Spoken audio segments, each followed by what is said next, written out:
साथियों नमस्कार, राधे राधे, जय हिंद।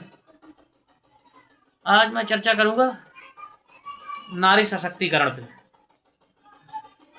तो देखिए, मैंने देखा है कि पुलिस प्रशासन गांव-गांव जाकर औरतों को नारी सशक्तिकरण के बारे में जागरूक करते हैं। नारी सशक्तिकरण का मंत्र समझाते हैं कि अगर आपसे आपका हस्बैंड कुछ बोले तो ये नंबर डायल करना, आपको मदद मिलेगी। सास ससुर ससुराल वाले कुछ भी बोलें तो ये नंबर डायल करना, आपको मदद मिलेगी। तो सारा कुछ जानकारी देते हैं। और यहाँ तक कि जैसे बाहर भी आप घूमने निकलती हो जाती हो तो कहीं भी आपको कोई गलत नज़र देखता है तो भी आप उस पर जो नंबर बताया गया नंबर डायल करके और आप अपनी मदद ले सकते हैं किसी से। तो उसी को देखते हुए हाल ही में एक मामला आया है बरेली जनपद का। बरेली जनपद में एक थाना पड़ता है सिरौली। सिरौली में एक औरत अपने पति की कुछ शिकायत लेकर थाने गई और थाने में पहुंची तो वहां जाकर के दरोगा जी से मिली और अपनी समस्या के बारे में बताया। दरोगा जी ने उकसाते हुए कहा कि अरे कहाँ तुम उस बेवड़े के चक्कर में पड़ी हो, इतनी सुंदर होते हुए आप इतना उसका आतंक झेल रही हो। मेरी पत्नी इतनी सुंदर होती तो मैं उसे पलकों पर बिठा के रखता। और उनको समझ में आ गया भाई। जब उनके समझ में आया तब उन्होंने कहा कि ठीक है, वहाँ से चली आई। आकर के पति से और लड़ाई झगड़ा किया और दरोगा जी के पास चली गई। वहीं कुछ दिन दरोगा जी किराए के मकान में रहने लगे, वहाँ भी वही रहीं और रहते हुए कुछ दिन बाद जब अब कहें तो हुए भी शर्म आ रही है,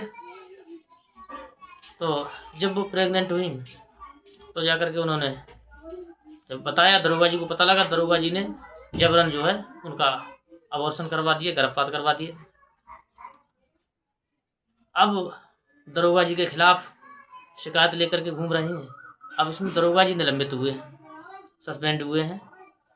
तो मेरा मानना ये है कि दरोगा जी ने ज़बरदस्ती तो उनको लेकर के अपने पास रखा नहीं, जब तक उनकी इच्छा नहीं, उनकी मर्जी के खिलाफ नहीं दरोगा जी ने काम किया। लेकिन दरोगा जी ने ये काम गलत किया। वो जिस काम के लिए गई थी उनका वो समाधान करवाते। उसका समाधान ये थोड़े ही है कि कोई अपने समाधान के लिए जाए, बस उसके लिए अपने घर पे रखना शुरू कर दो। वो चाहे औरत अपनी हो तो रहेगी ही, लेकिन आप कानून के रखवाले हैं और आप ही कानून को हाथ में लेकर के ऐसा गलत काम करेंगे तो फिर और पब्लिक का क्या होगा।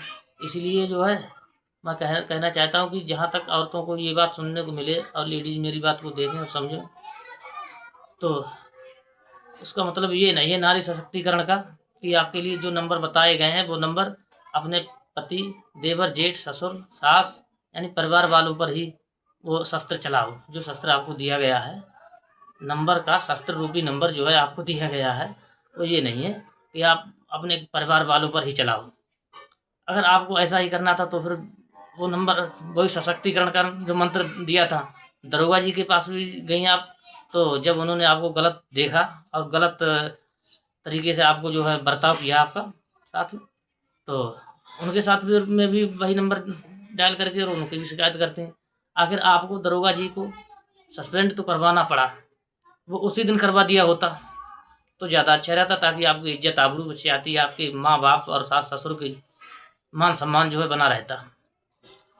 तो मेरा कहने का यही मतलब है कि जो भी लेडीज़ इस चीज़ को सुन रही हों, सुने तो कृपया करके अपने परिवार में छोटे मोटे झगड़े होते रहते हैं और परिवार के खिलाफ इस तरीके से ना जाएं, ताकि आपको किसी बदनामी का, बेइज्जती का सामना करना पड़े।